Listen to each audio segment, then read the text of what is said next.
Welcome to Face the State. I'm Ariana Bennett. Thank you for joining us. Well, as of January 1st, it became legal in Nevada to possess and consume recreational marijuana. Now, there are some limits to the new law, but it still leaves some concerns about how they're going to be enforced. Sergeant Mike Edgell from the Nevada Highway Patrol is here now to talk about that. Mike, thank you so much for coming on the show. Thanks for having me. Okay, so I know when this question was being discussed, there was a fair number of law enforcement leaders in our community who were really against the recreational marijuana passing. Is there still concern that it might make our state less safe? There's always concerns. Anytime you think about something that could impair somebody, or especially when they get behind the wheel, that's our main concern at the Nevada Highway Patrol, even the Department of Public Safety.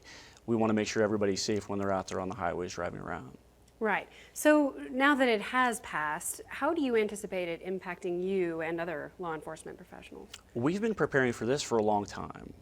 The Highway Patrol, we've trained all of our troopers and all of our operational sergeants how to administer field sobriety tests and how to detect people when they're under the influence of controlled substances, including cannabis or marijuana. Now, I imagine it manifests differently, or maybe it doesn't, in drivers being high versus being drunk, or is it a similar situation? It can be very similar. There are differences, of course. You know, we're used to alcohol. We're used to the smell of marijuana, burnt marijuana, when you're around people that smoke it. But we're running into new areas of, I guess, impairment when we're talking about concentrates and edibles. Right. So what do you look for? How do you tell a driver is impaired? Well, we concentrate on driving for one. If somebody's driving poorly, we're going to stop that vehicle and talk to them. And if they have a driving pattern and we stop somebody for maybe a registration violation or an equipment violation, then we look for other things. Signs of impairment, general indicators of impairment, red watery eyes, some things along those sorts. In late 2013, the Nevada Highway Patrol made it mandatory for all of our troopers and operational sergeants to attend a class. It's called ARIDE, Advanced Roadside Impaired Driving Enforcement. In this class, it's a 16-hour class where we make sure the trooper, make sure the officer understands how to do field sobriety tests. They have to pass a proficiency test. And then we teach them general indicators of impairment, signs and symptoms of what the drugs will do. And then we talk about how they ingest the drugs and the duration of effects. So we know what we're looking for when we walk up on a car and we suspect impairment. Do you think that having recreational marijuana be legal will increase the number of impaired drivers? I believe so. Kind of along the same lines of alcohol, people really don't understand the effects or how long they can be under the influence for. So you could have somebody who may have had alcohol last night and they drank a lot and they woke up the next morning and they're still under the influence. They just did not know and they didn't feel it. You could have the same thing with marijuana where somebody ingests marijuana, whether by smoking it or eating it, and hours later they don't feel the peak effects any longer, however they're still impaired. Now, there is a legal limit for impairment with marijuana, right? Yes, there is. What is that? It's relatively low. It's 5 nanograms of the active, or 2 nanograms, excuse me, 2 nanograms of the active THC in your blood. So that you have to do a blood test to figure that out? Yes. So how do you know when you do the blood test if that person was impaired at the time that they were driving? It seems like that might be hard because it affects people differently, right? It does. Same ways alcohol will affect people differently, tolerances, how long people have been using. It does affect them very similar ways. So we will administer field sobriety tests and make the determination whether somebody's impaired. And if they are impaired, it doesn't matter what they're impaired by, whether it be marijuana, alcohol, cocaine, it doesn't make a difference. We will make the determination and take them to jail. Oh, okay. And then once they're in custody, do they get the blood test? Yes. Okay, and that's just how you prove it for court purposes? Exactly. Okay. How common is that in our area, just overall impairment? Is it pretty common in Nevada? It is pretty common to have people that are under the influence of other things besides alcohol. I think alcohol is still the most common because that's very common in the state until now where we have recreational marijuana. Okay, and obviously complicated now because it's not just smoking it, so you can't necessarily always smell it. How do you identify someone who's been using edibles or someone who's in possession of edibles? Well, edibles, if they're in possession of them, it's going to be very hard to tell because they look very similar to normal everyday foods. Pasta sauces, suckers. Pasta sauces? Yes. Okay, all right. If you can make the concentrate, butane honey oil. You can put it in any sort of baked goods, any sort of sauce, candies, what have you, and it doesn't have an odor of marijuana. Wow. So how do you identify it? Well, what we'll do is we would do some sort of investigative, some sort of detective work, if you will, talking to people, find out what it is. But if they're showing signs and symptoms or indicators of impairment, that's when we'll get the people out and we will talk to them and determine whether they're impaired. And the way we do that is through our field sobriety tests. So somebody who's been using cannabis, whether it's flower cannabis, marijuana, where they were smoking it or they were eating it, they still have all the signs and symptoms, all the indicators of impairment that smoking marijuana would have, except for the odor of marijuana. Okay. What about like drug sniffing dogs? Can they tell an edible? Drug sniffing dogs will be able to smell the THC in the edibles.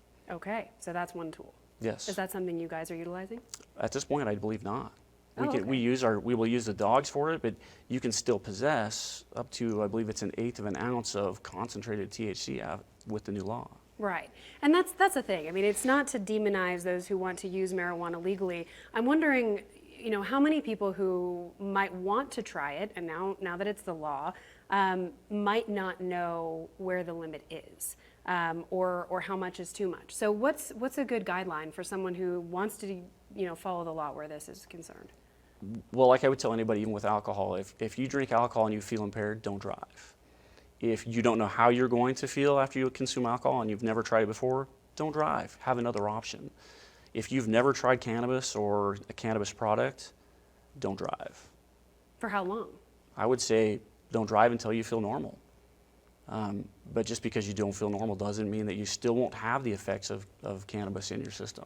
So at our legal limit, at that point, do people still feel the effects? So would they know at that point that they're past the legal limit, or is it low enough that you might not still feel it? It's possible that they may not feel it, excuse me. So let's say that somebody were to go out and drink alcohol, and they drink in excess and they get to a 0.16 alcohol level. It's going to take them approximately 8 hours to be completely sober. However, 4 hours after they reach their peak BAC, if you will, then they're going to feel a little bit more normal, like they would be able to drive, and they're still going to be impaired. So there's a chance that somebody could consume cannabis and no longer feel the peak effects and still be under the influence. Okay, so for those who say, and I know you've probably heard this, I'm not a bad driver when when I've smoked a little bit, or it makes me a better driver because it makes me slow down. I mean, I've heard all of these reasons from people in the past. What do you say to that, I guess? I would say I don't believe anybody's a better driver when they put something in their system that alters their mental status. So I would tell people, if you're going to consume cannabis, don't drive for quite a while. And it also depends on how you consume it as well.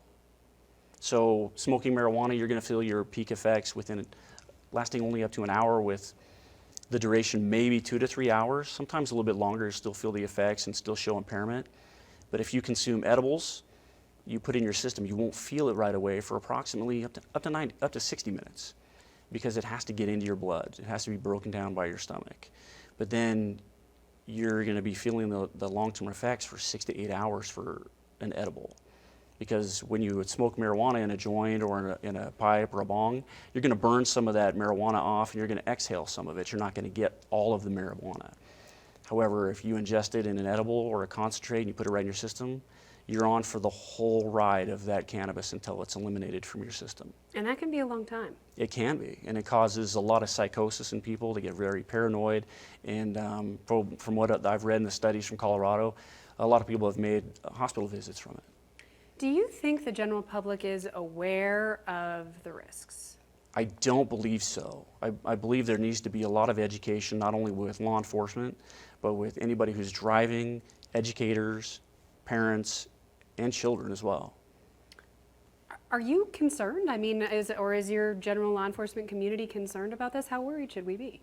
I'm concerned, because you could have somebody that doesn't know they're about to consume an edible and they could eat it.